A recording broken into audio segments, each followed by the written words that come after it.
I actually enjoyed OKKO on my own time. You know, I wasn't going to watch it with anyone, but there were like some episodes I would sit down and watch.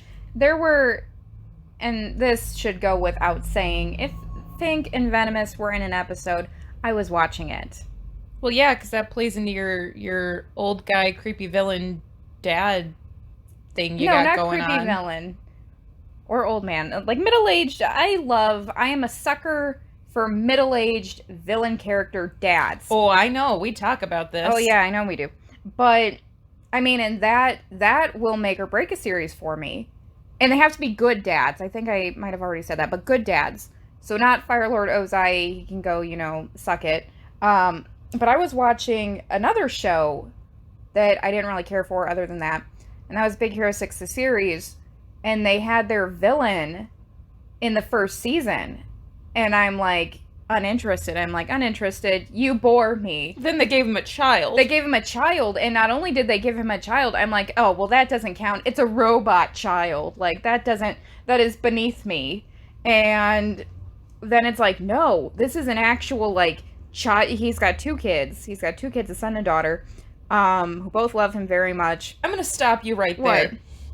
You brought up Fink and Venomous. Yes. So he can have a whole ass rat for a child. He can have a whole ass rat for a child. But yes. God forbid he have a robot child. That God just doesn't forbid. count. That's where you draw the line. If they have robot children, and that's another funny thing. That's why I don't like Boxman at all. That gremlin, and like you said, it's like, oh, here's a middle-aged evil man with children. It's like, oh, please. So wait, you have standards for your I have standards. middle-aged evil character. Middle-aged evil characters, like, most of them have to, like, be British.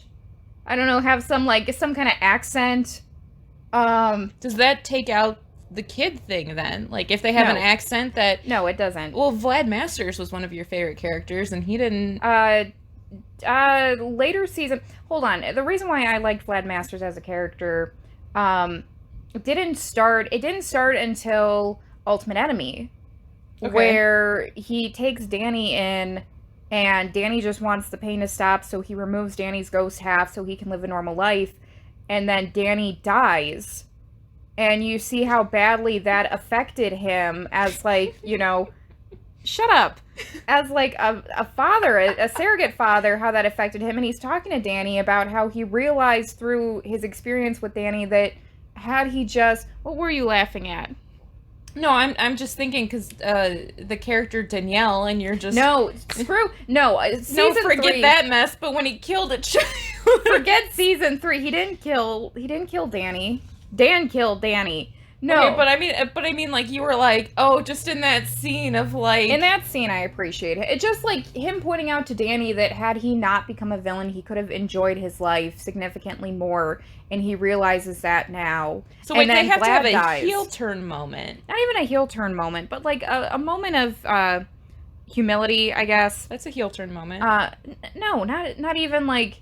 They need to have a quarter of a heel turn moment. I guess, but... Not a full heel turn moment. Let me bring it to... They need to have an I'm the asshole moment. Yeah, kind of. Well, do you remember, again, in that episode of Big Hero 6, where Trina shows up and we find out she's a robot, and I'm like, okay, uninteresting. And he's going to manipulate Hero and shuts her face, because the face opens up, I thought it was weird. But shuts the face of the robot child who has befriended Hero and is good friends with Hero and got into a fight with him over this, and that's what the recording was. And she looks sad. And he just draws her in all of a sudden and is like hugging her and stroking her hair and talking to her. So they need to be decaf assholes is what you're saying. Decaf assholes, yes. But good dads. Like, I don't know if you remember that ProZD video where, like, Timmy, you have to go. Daddy's busy. And, oh, did you see what he drew? Oh, how cute. Okay, I'm back to sawing off your legs, like that.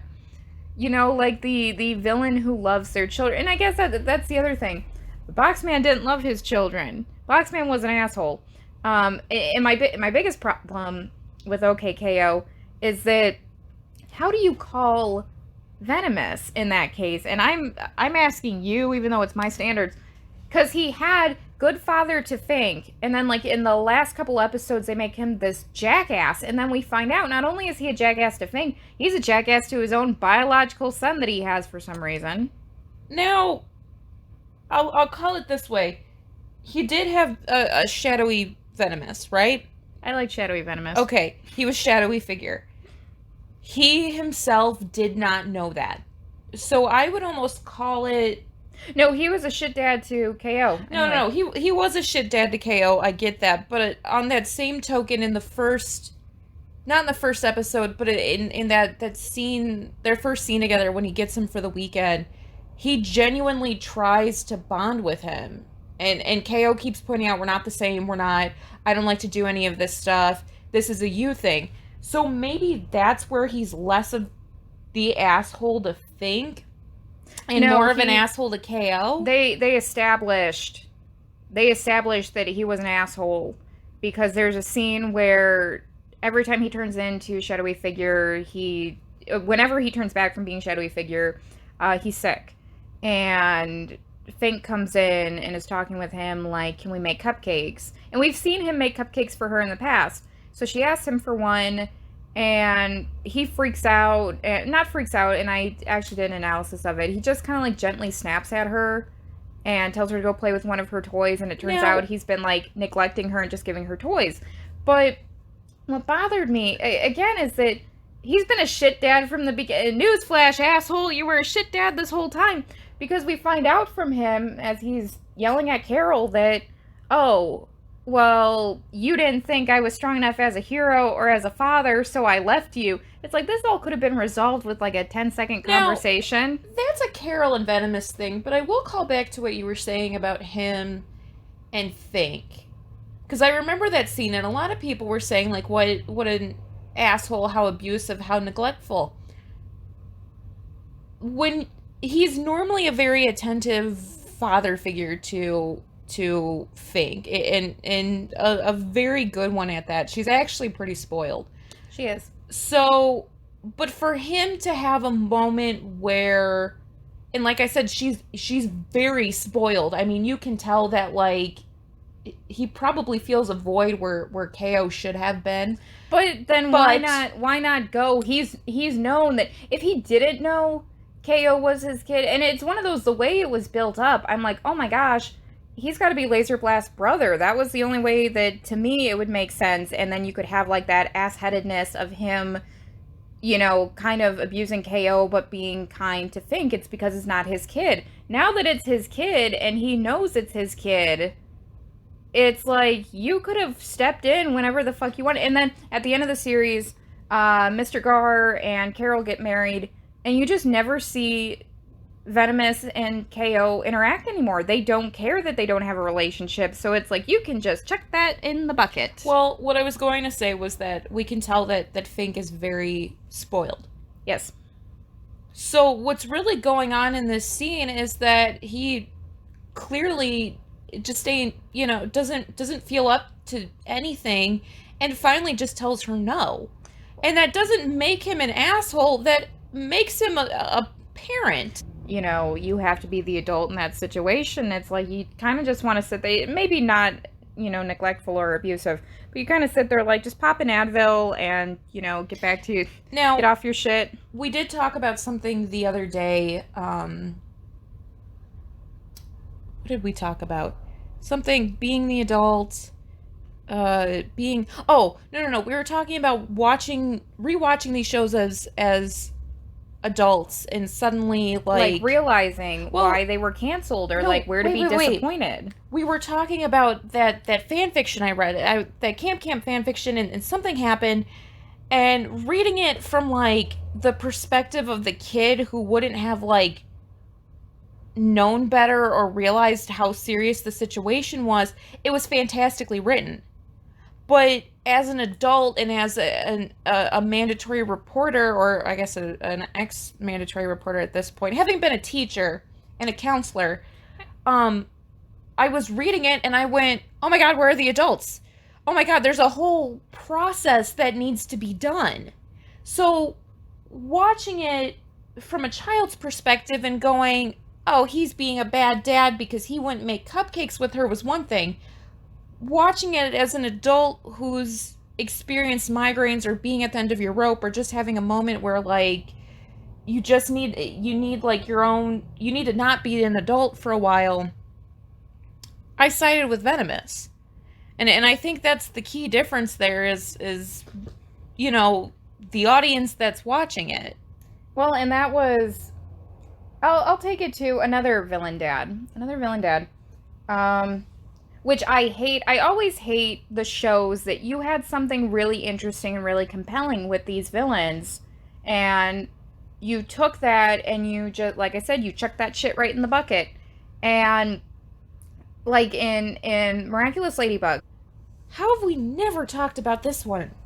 Oh, we should. We should, and we're going to talk about it right now. Okay. Keep it villain dads. We can make Miraculous Ladybug and something. Keep it villain dads. I've watched the show with children. I've watched the show with teenagers. I've watched the show with you, fellow adult. And really? Yes. I'm a fellow adult. Yes. We're adults. Yes. But they have an episode where Gabriel realizes the amount of harm he's causing by being Hawkmoth, and that it's driving, it's what's that word I'm looking for? It's furthering the void between him and his son, and that, or whatever the word is, and that his son isn't happy and it's his fault. And he kind of has like this come to Jesus moment. You're kind of proud. And his quarter heel turn moment. His quarter heel turn moment, yes. But you're kind of proud of him. And he gives up being Hawkmoth and, you know, shelves it. And Natalie is happy because Natalie was trying to get this to end from the beginning of the show. And she's happy about it. And they have this moment where he goes down, he sees his wife, and he tells her, you know, I'm sorry, I can't make things right, but it's wrong what we were doing anyway. He's trying to bring his wife back from the dead, in case you don't know, spoiler alert, a little too late there. But has like this come to Jesus moment that he can finally move on and be happy. And there's a scene where Adrian is walking down the catwalk alone, because his dad otherwise was always like on a computer screen. And this door opens up and I'm like, oh, hell no, they are not going, not hell no, but they're not actually going to do this, are they? And Gabriel, for the first time in the series, leaves his house and shows up in person. The first thing he does, he walks straight over to Adrian, just pulls him into a hug. And I'm like, holy crap, that you could have made that the dad redemption arc. But they didn't. But they didn't. At first you had, okay, at least Natalie is a good mom to Adrian, in case he doesn't get his own mom back. And they end up making her the villain, because she tells Gabriel that Adrian is Cat Noir, so Gabriel is a bad dad, and akumatizes his son by showing him his dead mother, and then Adrian kills everyone. Well, hold on. Yeah, that was an episode. And it gets worse, because then there's an episode where he thinks it's time to tell Adrian about his mother very gently. Gabriel sits down, starts talking to him, and is kind of alluding to Adrian's mother.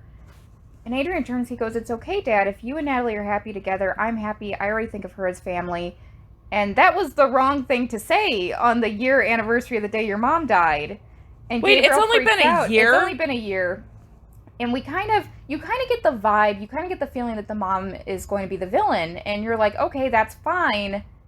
But you're making, if you want him to have a redemption arc, which it kind of seemed like that's where they were going in the beginning, you're making that very difficult by, we're going to make him the biggest piece of shit asshole after he felt sorry for what he did. That's how the show goes. Like, we're going to redeem you, but after you've realized what you did wrong, you have to have, like, the downward spiral. You get to have a little bit of redemption as a treat. As a treat.